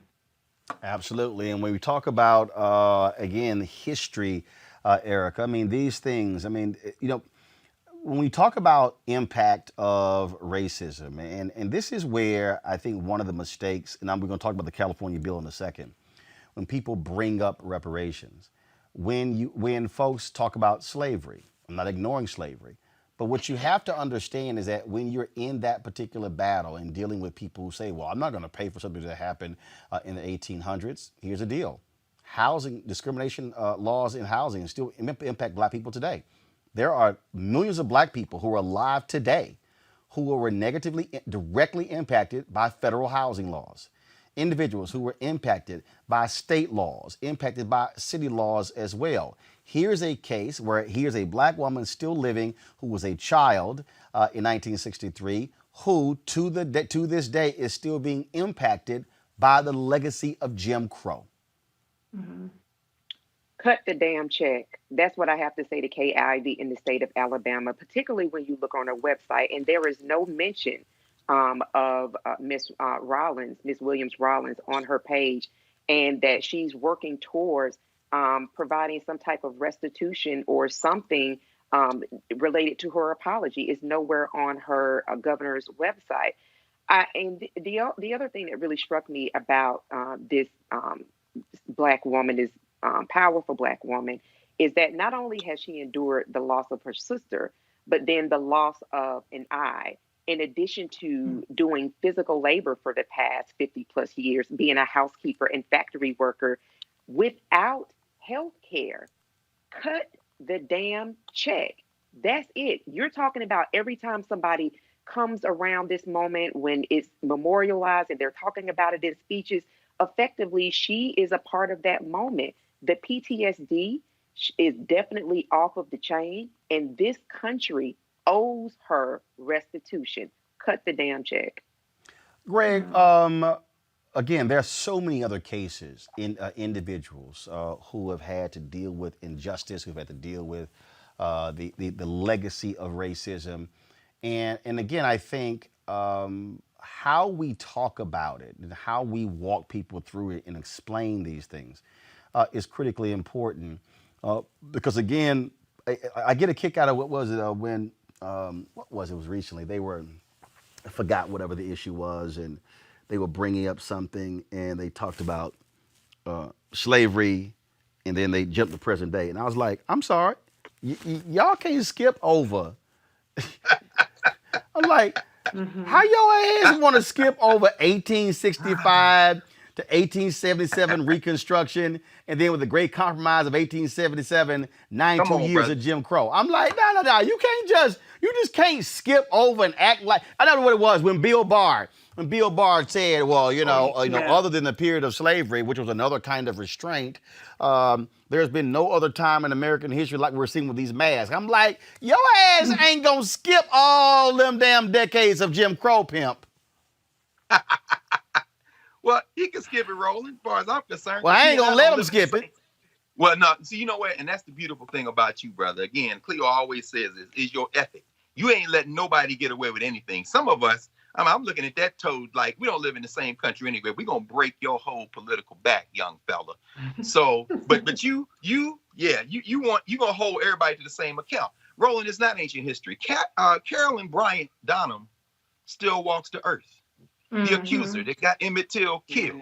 So Mike Epstein is going to need y'all to come out and break the back of Cindy Hyde in the state of Mississippi. In Alabama. Coach Tuberville, shout out Coach Tuberville. All them black men helping you try to win some games at Auburn, and Charles Barkley out here talking crazy out of both sides of his mouth. Coach Tuberville, you need to have your political back broken by black people and white human beings in the state of Alabama. K.I.V. Erica's right. Cut the check, because guess what? Sarah Collins Rudolph, who lost her sister Addie Mae Collins. You know, the 15th of September fell on a Tuesday this year. I was in class, and I paused to spend the first 30 minutes of our Education in Black America class to talk about the death of those 6 children that died in Birmingham that day, because Addie Mae Collins died. Collins' sister. And if you ever watch Spike Lee's 4 Little Girls, you hear Sarah Collins talking, and it make you weep openly when she says, you look like that thing me as she's talking. A woman, as you just heard Erica say, who worked her whole life health insurance. And it was, Addie Mae Collins, Cynthia Wesley, Carol Robinson, Carol Denise McNair, those 4 girls at the 6th Street Baptist Church. And then later in that day, Johnny Robinson, shot by a punk police. And then they having a Klan rally celebrating the killing, and young Virgil Ware, delivering newspapers with his brother, dies in his brother's arms as a cracker shoots him off of his bike. There were 6 children that died that day. But as we paused to take 30 minutes to look at a brother, a great artist, one of our great artists, Daoud Bey, who did something called the Birmingham Project. I played it to talk about those 6 children. And we talked because Daoud Bey says, a little boy, I saw a picture of this girl who survived the bombing with these cotton patches over her eyes in a book called The Movement that Lorraine Hansberry wrote the words for. That was Sarah Collins Rudolph with those 2 patches. And she lost, as Erica said, one of those eyes. And Daoud Bey did this piece. I stopped playing it, finally rolling. One of the young people unmuted themselves in 100-person class. This is the magic of a black college, brother. And this is why learning is transformative. We watched that. We talked, and then I said, let's talk about this. One of the children unmuted herself. I say children. One of these young teenagers unmuted themselves and said, Dr. Carr, John Cross, who was the pastor of 16th Street Baptist Church that Sunday morning, that's my granddaddy. And then she started talking about, so this is not ancient history. K.I.V., you're going to be dead in dust. Your great-grandchildren will be dead in dust. This place will be reconstructed, whether you want it or not. It's time to break the back of everybody who's going to stand in the way of the humanity, because those 6 children that died that Birmingham Sunday, they will be avenged, whether you all like it or not. Let's talk about what happened in California, where a historic law was passed. California became the first state to adopt a law that paves the way for black residents and descendants of slaves to receive reparation payments. Legislation does not commit to any specific amount. However, it does establish a 9-person task force that will study the impact of slavery on black people in California. Then they will recommend what kind of compensation should be provided, who should receive it, and what form it will take. This legislation was authored by Assemblywoman Shirley Weber. Governor Gavin Newsom signed the law Wednesday afternoon. Reese? I think that this is where it starts. I mean, I know that it's people don't like the idea of commissions and it's not fast enough and they want to check, but I mean, I think this is a great start. Currently, the HR 40 commission is held in limbo in both the House and the Senate. And so I think it's going to take the states leading the charge. Dr. Carr mentioned, how California is setting itself up for a different reason. But shout out to this black elected official in California for leading the charge on this. And CC Ice Cube, this is part of your Black agenda. So this is one of those things where when people want to talk about demand something for your vote, and when they want to talk about, no tangibles and this, that, and the other, like I suggested to Ice Cube, get behind the people that are actually pushing forth these initiatives, actually educate people about these initiatives and push it forward. Just like the Crown Act started in California with Senator Holly Mitchell and and now it's moved across the country, and it's even making some headway in the Senate and in the House. This is where it starts. And so all of the people out there, if you have a platform, if you have a voice, you should be celebrating this. Not to say that it's enough, but it's a start. And this is the kinds of stuff that people say they want. And so when it actually comes about, let's make sure that we keep the momentum going and we spread it to other areas. Greg. No, I agree. Reese is absolutely right. By the way, it's like the Crown Act is effective today in the state of Maryland. My sister, who you've had on the show, Osmore, who has been a moving force behind the Crown Act, celebrating it. It's spread, as Reese said, all over, and it starts in California. And Reese, I think Q may have heard you, because he was actually on the virtual signing and helped the leader of the California Democratic Legislative Caucus, Shirley Weber, to help get this passed. So I think he might be listening. I think he might, but Shirley Nash Weber, I must say this about Assemblywoman Weber from the 79th Legislative District there in California. She is a professor emeritus of Africana Studies at San Diego State University. She retired from the academy and in the legislature pushed through the Ethnic Studies Bill, this Reparations Bill. And if you get a chance to read AB 3121, this bill, it's actually superior in many ways to HR 40. It's a very elaborate bill to study and to make proposals, which include apologies, which include trying to figure out who will get it, how they'll get it, all kinds of delivery systems. She was the president for 2 years of the National Council of Black Studies. She is living evidence, this Black woman, who is a leader in the California state legislature. She is living evidence of why it's important to study your history and culture. It isn't just politicians being politicians. You got to have some content and some knowledge. And then you can go to a celebrity like Cube and say, hey, man, put this on your platform and move with it. And he said, okay, I'm going to do that. You can go to your fellow legislators and say, let's get this passed. And she wrote that legislation with the knowledge built on 40 years of teaching and studying experience and teaching young people. So shout out to Assemblywoman Shirley Nash. That's a great job. I do want to get to this story here, Erica. Federal law enforcement officials were told to make public comments sympathetic to Kyle Rittenhouse, the 17-year-old white supremacist charged with fatally shooting 2 protesters in Kenosha, Wisconsin. The internal Department of Homeland Security talking points suggested that they note that he took his rifle to the scene of the rioting to help defend small business owners. The talking points also say Kyle, quote, Kyle was seen being chased and attacked by rioters before allegedly shooting 3 of them, killing 2. The document instructs officials, if they are asked about Rittenhouse, to say they are not going to comment on an ongoing investigation, and to say that what I will say is that Rittenhouse, just like everyone else in America, is innocent until proven guilty and deserves a fair trial based on all the facts, not just the ones that support a certain narrative. This is why we try the accused in the court of law and not the star chamber of public opinion. Bottom line here, Erica, Donald Trump pretty much followed those talking points. This is how, again, how this administration, how they provide aid and comfort to white supremacists. Yeah, I'm so glad that you made that point on mainstream media today. For anybody that didn't catch rolling on Ari Melber's The Beat, you need to go back and watch that again, because he definitely pushed back with the 2 panelists that were on with you. But I'll say that this is more par for the course of this necrotic regime, particularly when you think about the Department of Homeland Security was stood up under the George W. Bush administration right after 9/11. And essentially Americans, not all, but there was just really a snatching away of some democratic rights, and that we're seeing that more and more being exploited by this particular regime around metadata collection, around surveillance, and really around the intrusion of privacy. And so those statements is another reason for me that I don't give kudos to people that have served in this regime who come out and say that, well, you know, people ought to, these are the things that happened during the time that they served. They collected a nice taxpayer funded check. And so to serve and then to come out to tell us pretty much what we already know and give some more inside details does not get an applause from me, at least.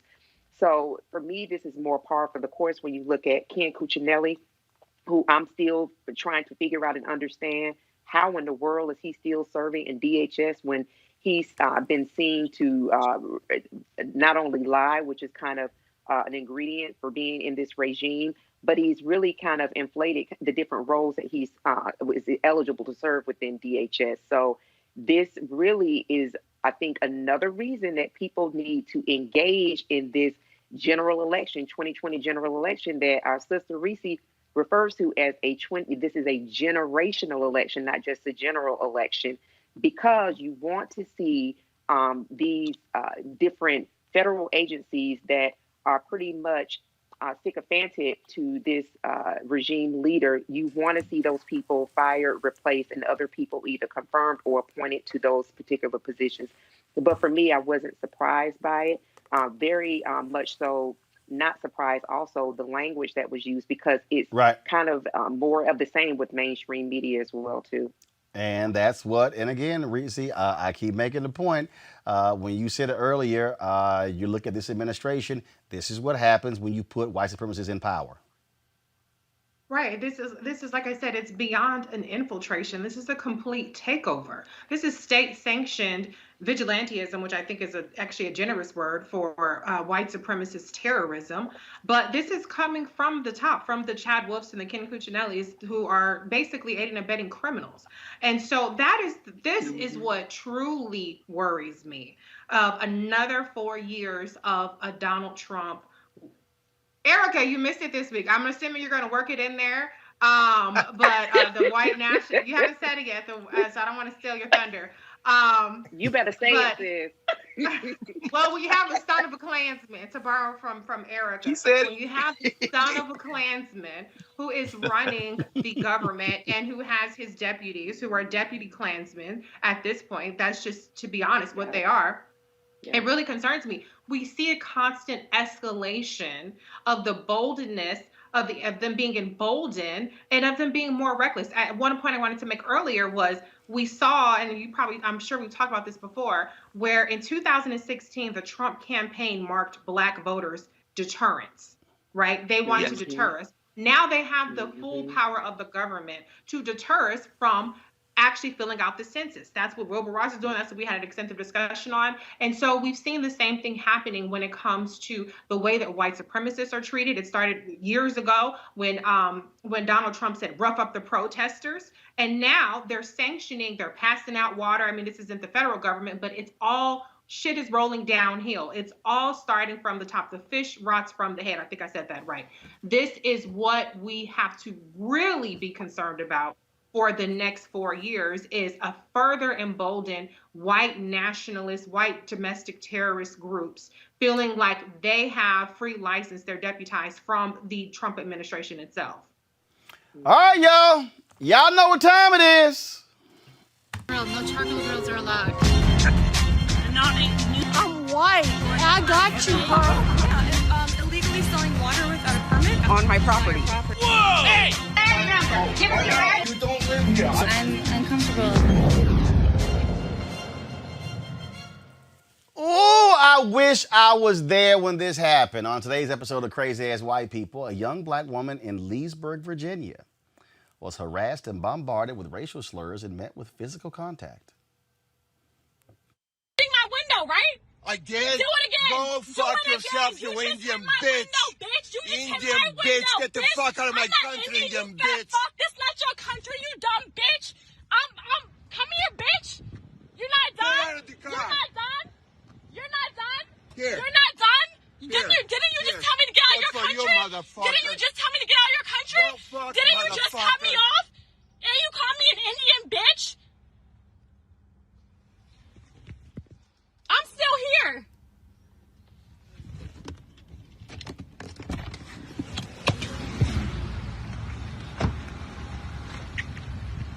You have me fucked up. Now, Greg, you know, first of all, I live in Leesburg. I'm trying to figure out where in the hell that CVS is because I want to drive by there every single day. I know you do, brother. I was watching that video like, okay, let me see if I can make out that car. Then I can figure out where that. I saw the Harris Teeter in the C. You know what? Okay, hold up. Harris Teeter in the C. Roll that back. Roll that video back. Because I want to spot exactly where that damn CVS is. I think I know exactly as I'm looking at it. Now, I'm looking at it. I'm trying to see. Hold up. That's a CVS. Please, I'm looking at the building. Now, if there's a Shell gas station to the left of that CVS, I know exactly where that CVS is. His ass gonna make me. I'm trying. If she turned that camera, hold on. If she turned that camera, wait a minute, Roland. Hold up. I'm looking at the monitor. Come on. Hold up. Okay, hold up. Turn that camera. There's a bank. It looks like a bank. Hold on. That's a bank right there. Oh, that's the Harris Teeter. She moved it too fast. I think I know what. I think I know it. Hold up. I'm gonna have to find that CVS because I'm gonna have to pay a visit. I'm gonna have to go pick up some Band-Aids or something, Greg. That's right. That's why you want to go there to get Band-Aids, because if Robert or Scott were here right now, and I'll stand in for them without being of counsel, I would say what they would say to you is, you don't want to be doing that, brother. I'm just gonna drive by and my big ass Navigator, little bit ass car he got. I'm just gonna drive by Reese. I'm just I'm just gonna do a little house call. This is why I've been telling people, carry that mace. Shh, your mouth is open. It's all in your mouth now. Can't get it in your eyes. Hey, all I know is it. I feel threatened. My life is in danger. Hey, Erica, if you come near my car, I'm about to stand my ground, and don't be surprised if your ass get hit by that door. Let me tell you something. It is nothing but the grace and the blessing of the Lord that they have not ran into an Erica or a Reese. That was a lot of talking that was going on, and definitely not advocating for people to be violent. However, when we're in an environment of COVID, first of all, you shall not transmit airborne particles to this one, because when you do, now I'm taking that as a threat and an attack on my life, and you're gonna get all these hands, which is built on lots of military experience. Plus, I was raised by a Marine. Do not play. I believe that these individuals almost kind of know who to target, so to speak. But a lot of conversation, a lot of boldness. He got one foot in the grave and one on the earth. He could have got it.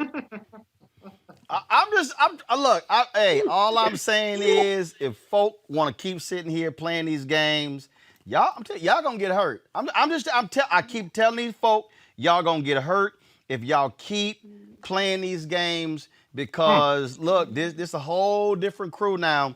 And I believe y'all last story we about to go. I remember me and my boy, we were in Arlington, Texas. Michael Williams, big time Black Republican. He's a good brother. His wife Donna, Prairie View A&M graduate. Man, we were sitting there playing golf, and I don't know what happened. We were on a tee box. We were just talking or whatever. I guess this white boy thought we were too loud, and he said something. He said something to us, and then all I know, me and Michael were like, "Hey, you better take some of that goddamn bass out your voice." I love it. I'm telling you, I will let cats know. Y'all, we going to end the show with this. Sharana Story sent this tweet. Y'all go to my iPad. Woo! Listen to Africana Car on Roland S. Martin. Make me want to go grab my black combat boots, my black beret, and my black N95 mask and stand by, not down. Woo! That black empowerment talk got me trying to stay ready. If you stay ready, you ain't got to get ready. Greg, she said she getting all her black gear. Can we take a minute, please, to appreciate the fact that in addition to being brilliant and powerful and forceful, that we have two of the most beautiful Black women on the earth on Thursday nights here. So I just want to take a moment to say that. Well, thank you, Dr. Goss. Well, I take the moment to say we got beautiful Black women on the show Monday through Friday. Oh, Monday through Friday for sure, but I'm just saying, since I get to be here Thursday, I don't overlook the fact that I got you, but you ain't gonna get me in trouble with the other women who come on the show. Oh no, of course, but let's just be very clear. You know, these sisters right here. Look, I don't know what. I'm sorry, Daniel Cameron, bro. You need to turn on Roland Martin Unfiltered and change your ways. Well, all I know is tomorrow by noon. No, we say you don't want him. Tomorrow by noon, he got to have them damn tapes in. He got to have them tapes in. So we're gonna be covering that tomorrow right here on Roland Martin Unfiltered. Big shout out to Reese, Greg, and Erica. Thank you for joining us on the panel. Wait a minute, hold. Where my girl Chandra? Who's the one? Yeah. Oh, you go embarrass Dr. Carr I'm crushing on him. And I will be his future wife. Greg got a stalker. All right, y'all. We got to go. I'll see y'all tomorrow. Keep it real. Keep it black. Stay strong. And if anybody want to try to give you hell, you tell them, Team Whip That Ass will show up.